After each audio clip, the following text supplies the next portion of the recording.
Hi, welcome to Bike Social by Bennett's. We're here at Yamaha's UK headquarters, getting the bike serviced, and I want to answer that question for the Niken Diaries. Is this thing going to be more expensive to service than an MT-09?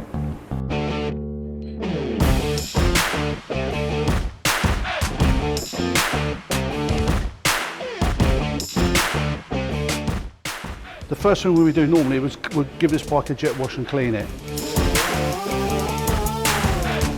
But because you've got like 140, 200 miles to go after, it would be slightly pointless. Yeah. So what we need to do is make sure we clean around the areas we're working on. So when we take the oil filter off, we don't want no dirt falling into the oil ways at all. So we just clean off around the filters. And for that we're just using a brake cleaner. The engine's still nice and warm from your journey, so we'd warm the engine up before we drain the oil.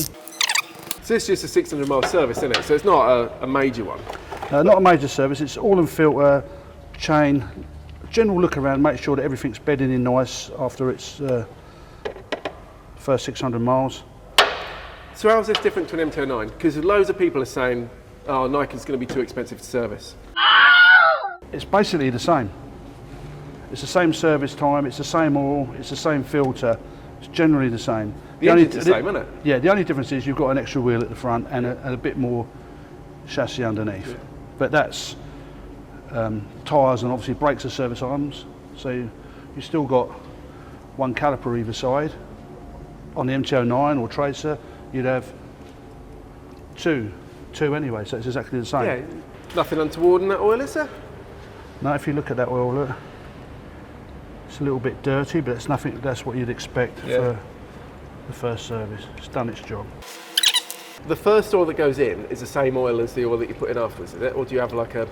The first oil in the bike is the oil that the bike comes with from the factory. Yeah. And that's got slightly different additives in it because it's a new engine to help it bed in and run in. Oh, right.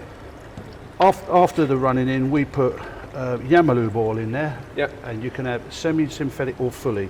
We go straight to fully here, but you can put semi in. Dealer-wise, that's up to the customer what they want to pay because there's a difference in price in that oil. Oh, okay. Right, so we let the oil drip out of there. What's the benefit then on something like this of going fully? Just a slightly more expensive oil, and the way it works, the engine is slightly different, helps it a bit smoother inside really. You might notice a slight difference in gear change with different oils. Yeah. The actual running of the engine, you probably wouldn't. Yeah. More noticeable on competition bikes. Yeah. If you put a different oil in, even if it's a different manufacturer of oil, the gears and the clutch can feel a lot different. Okay. So if you've got an off-roader, it's quite a good idea to experiment with the oil sometimes. A little bit loose on that one, look. It's not too bad though. Yeah, I haven't adjusted it. No, so for running in there, and that's quite good because sometimes the chains can be really seriously loose, but that's not too bad. Yeah, cool. What we always do here, if you look at this chain, it doesn't look that bad. It's still quite clean. But what we use is a chain gel cleaner, and we just spray it on the chain, let it work into it, and then we wipe off, clean the chain, and then we spray it with chain lube. If you've got chain lube already on there that's got grit and dirt into it, and then you spray another chain lube on top, you're just containing the grit and the dirt, and it just wears out stuff. Just leave that for a little while. You can even, just to show you, if you put a bit on your sprocket here, and then you wipe it. Bloody hell, that's good stuff, isn't it? Yeah, it brings it up like new, it's really good, yeah. And then like for the chain, look, if you just go around the chain like this, it takes a little bit of time. Or you can even jet wash it off after. Obviously minding your fingers of the sprocket and not with the engine running. Right. But once you've done it, you just go along like this, look, you can see straight away. That's definitely not how my engine management come on through me running it on the paddock stand, honestly. Yeah, with a lot of the bikes now, because they've got EU4, engine management lights come on and you can't reset yourself. You normally have to take it to a dealer to reset it. That's a thing that's sort of, it's an EU4 thing, it's not a thing that we've designed, well we have designed it, but it's had to be done legally. It's a legislation thing. So before, if you had this bike on the stand and you was revving it in gear, the management light would come on to say there was an issue because the front wheels weren't turning in the rear. As soon as you put it on the ground, turn the ignition off, back on and ride off, it would go, oh no, I'm fine, the light would go out. Now the light stays on and you have to go to the dealer and they have to put a diagnostic check laptop on it to delete that out. So it's the legislation that has said, once I've had a fault, I won't reset until somebody knows what they're looking at has reset it. Yeah. So that going on, obviously it's done it because it's noticed a difference in speed between the front and rear wheel. Yes. So it's concerned that it might struggle to perform ABS or traction control functions. But it doesn't shut down the ABS or anything, does it? No, the bike goes exactly the same. On some of the bikes, it freezes the dash in the mode you're on. Oh, right. So MC10, R1, Yeah, if you have the management light come on, if you're in, say, A mode, yeah, and the light's on, you can't adjust any of the settings. It doesn't go to a limp home mode like people say, it just Yeah. freezes the dash on whatever settings you're on. yeah, So you have to go to the dealer, reset. yeah. The thing is with the lights on, you don't... But your ABS is still working, for instance. And your Yeah, traction everything control's still working. works, yeah. Yeah, The only thing is if you have it running on the stand and your light comes on, you know it's because you've done that and it's confused the wheel sensors. Yeah, yeah. If you're riding along the road and the light come on, you don't know why. Yeah. So the same as your car, you go, oh, the light's on, Yeah. the car's driving the same, or the bike's driving the same.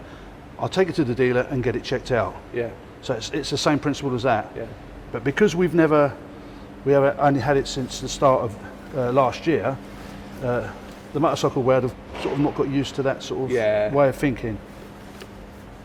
Presumably a long wheelie's going to set it off and all, isn't it? If it's, Yeah, because the front wheel stops turning, yeah. the rear wheel's still going. It says Bike's like, it says my wheel's turning. I'm getting air in my intake. yeah, My speedo's saying this, but my front wheel's not going. There's something wrong here. yeah. So yeah, light comes So it on. looks at intake pressure as well. Yeah, with the ECU, it takes in very different bikes are different, but basically it takes in the wheel speed, the air intake pressure, where the throttle is, the speed you're doing. Yeah. There's quite a few factors that all go Yeah. to the ECU to give you the optimum ignition and running. Yeah, Okay, if you look at that now, we've cleaned it up a little bit. I mean, that's just a couple of minutes on there. You see Yeah. the chains is a little bit looser now as well. yeah. Right, now the chain's clean, we can use the Yamaha chain lubricant spray. When you spray these, we just spray these on the inside of the chain. Yeah, amount of people you see just spray it on the outside. You're like, where's that going to go? And then I'll do the side plates as well. And I'll do it up there by the exhaust so that all the rubbish goes up there, not on your floor. Yeah. And then I just get a little cloth and just run the cloth over it just to wipe off any residue, and then clean the back of the exhaust where I've just sprayed over. So jacking this bike up, obviously I've got some paddock stand bobbins on there, that helps. Yep. What are you going to do about the front? How do you pick these things up? On this particular model, there's a factory stand that hooks into here, comes down, and then we just jack that up like that. Have you seen any owner solutions? Now I've got an ABBA stand, a skylift that comes into the swing arm pivots, but have you seen anybody with different techniques for picking these up? I like to have the front wheels off the ground to clean them. Some people just put a jack under the exhaust pipe on a piece of wood. Yeah. You can do that, but you've got the chance of damaging your pipe, so you have to be cautious of that. While we're here as well, we just wipe off the back of here and just have a look at the chain, the actual little adjusting bars. Now it always used to be that you couldn't really trust the adjusting bars. You'd think, is that a bit of a throwback from the old days when frames used to come off with a crowbar off the production line?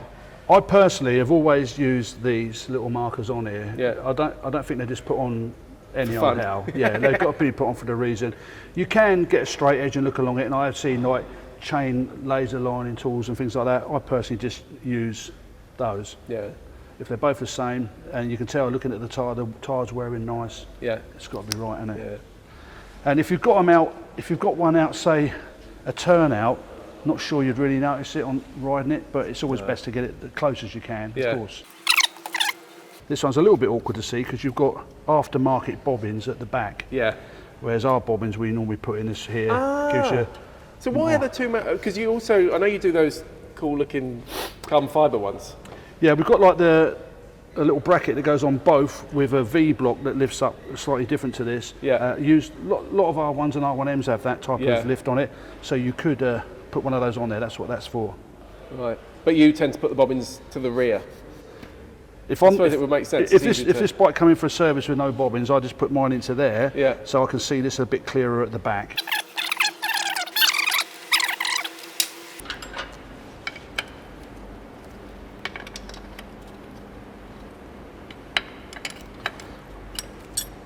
I'm just going to half a turn, that's all I'm going to do on that. Yeah.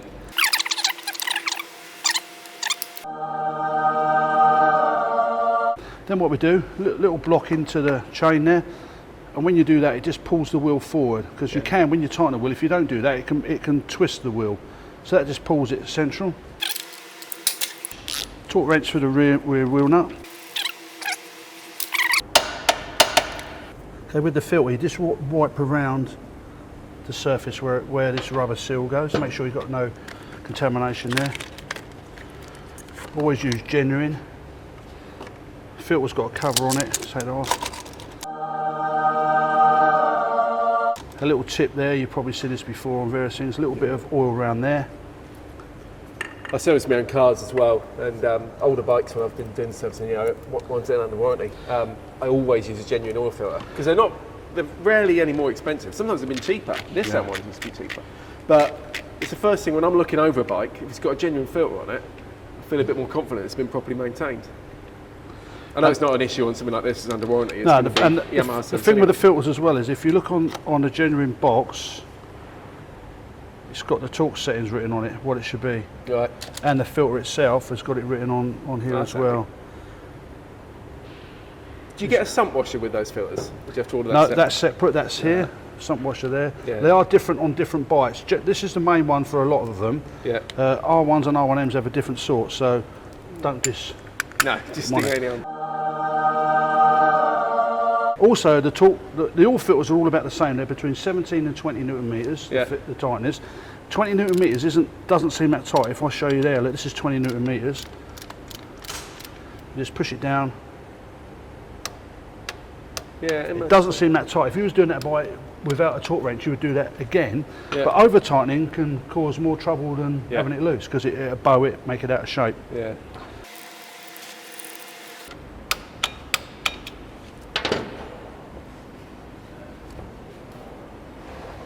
Right, so that's torqued up, that's torqued up. I'll leave the bowl underneath to remind me that it needs oil. Yeah. Because if you walk off, you may forget. Yeah.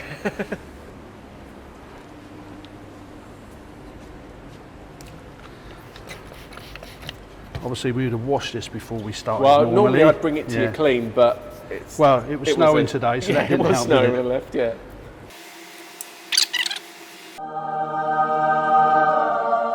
So when you fill this up, 2.4, if you put 2.4 in there, you're not going to be far wrong. The oil level will be quite high.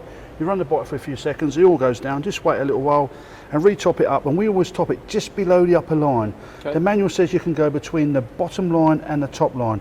If you have it right on the bottom line, when you're going along, you might find that the oil light flashes on off because it all gets moved away from the switch. So we just do it just below the upper line, or the upper level. Right, there's 2 litres, and if you look on the little sight glass, it's just on the bottom there. How long have you been working here, Bill? 19 years, the end of 2019. Yeah. What's been your favourite Yamaha? All of them. Very political. Is it true that if the oil light comes on, you've left it too late? On our models, it's an oil level light. Okay. So if the light comes on, it says my level's a bit low. Okay, so it's not saying I ain't got enough pressure. No, years ago, if the light come on, it meant any minute now your engine's going to go bang because you've got no oil in it. Okay. Whereas now it's a level light. It's a little bit better because it gives you another chance to put that pound's worth of oil in there before you spend £1,000 on your engine. Yeah. So you got the stand? Yeah. The magic stand. Yeah, to jack it up, this is an official Yamaha stand. Most of our Niken dealers will have these as part of their tools. This slots into the frame on this side. Like is this something customers could buy? Probably not, is it? It's a no, I don't think they can.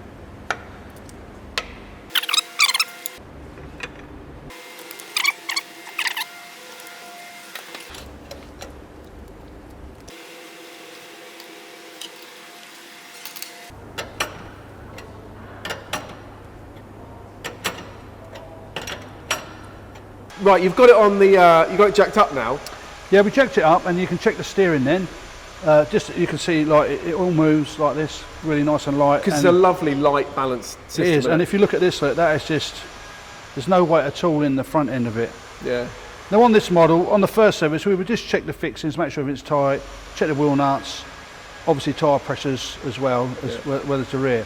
When it comes to servicing, it's 12,000 miles to re-grease the bearings. Okay, now is that the same as a normal bike? So an MT-09, 12,000 miles, isn't it? Yeah. Every service it's check, and 12,000 it's grease. Yeah. So it's exactly the same. The difference in this one is, instead of one steering stem, effectively you've got 4. Because you have the main one that connects the handlebars to the frame. Yep. So you've got a standard-ish, it's a lighter weight, isn't it? It's like quite a small... Yeah, you've got a little stubby stem to hold the bars on. Then you have a bar goes from there to the front under here. Yep. So this would be like your main one here. Yep. So there's bearings in there. And then you have one set each side. So you've got 4 steering bearings to take off, grease and inspect. Yeah. So what do you reckon, this is what a lot of people have been kicking off about, going, oh, the Niken's going to be too expensive to service. Yeah. How long would it take you to do an MT-09 head bearings? To take them out and grease them, take them out, look at them, inspect them, and just clean and grease and repack, you probably take you about an hour. And what about, so what we're looking at a Niken? This you've got 2 more to do. Yeah. They're a little bit easier to get to because you'll have most of, on the 12,000. Yes, you've got the fair enough when you do on the this. 12,000 you'll have most of this off because you'll be checking other stuff as well. You're probably looking at about 2 hours. So you've got an hour extra labour because we've got this extra wheel. Yeah, I think that's you can not do bad. it. Yeah. No. When you take them out to clean them, you probably find they're quite good condition anyway. Well, they're not got a huge, it's not like a steering head race, is it? But it's like any steering bearing. If you take it out and it's got rust on it, then you have to replace it. Yeah. But why have they got rust on them? Because they haven't been looked after. Well, sometimes they don't have enough grease from new, to be honest. So you do need to check that. And sometimes a lot of these bikes, in general, you don't know. Sometimes you don't know there's something wrong with it till it goes to an MOT, and they say it's failed on steering being notchy or loose. Yeah. And then it needs inspecting and checking. Yeah. But for us, it's 12,000 miles. Take apart, clean, either replace or grease. If you have to replace, obviously that'd be more because there's more bearings. Yeah. So that would be that. It would be, but it's. I mean, look at the way this is made and the way those loads are spread. It's really unlikely you're going to be changing bearings. We won't know until we get bikes with that mileage on. Yeah. Or the actual, in terms of say 5 or 6 years old when people decide that they want to have it done. And that's the key thing as well, isn't it? It's not by year that you do this. It is at 12,000, like valve clearances. You don't have to do them at a year. It's at a mileage. So is there anything to worry about on a car with 2 front wheels? You've got to think about towing, haven't you, and tracking. Is there anything to do on this? Okay, on this model then, obviously you need to check the front end and that on it. Now, like all bikes, if you clip the curb or you bump down the curb, sometimes the steering wheel the handlebars can be offset to the wheels. So that's the thing to check here. And the way we check that is, we have this tool here that goes through the front axle on both the front wheels. You line up the pointer so they're pointing together here. You sit on the bike and you see if the handlebars are going straight. If the handlebars are straight, all well and good. Yep. If they're slightly offset, there's a small adjustment under this panel that's almost like a car track rod end, so you can adjust it to realign the handlebars. But really, so that's basically it. You've got an MT-09 engine. There's nothing different about that. No. It's the front end that's different. You have got an extra wheel, so you've got an extra tyre, which is extra cost, but you're spreading that wear across 2. The only real implication is an hour's labour at 12,000 miles. Yeah.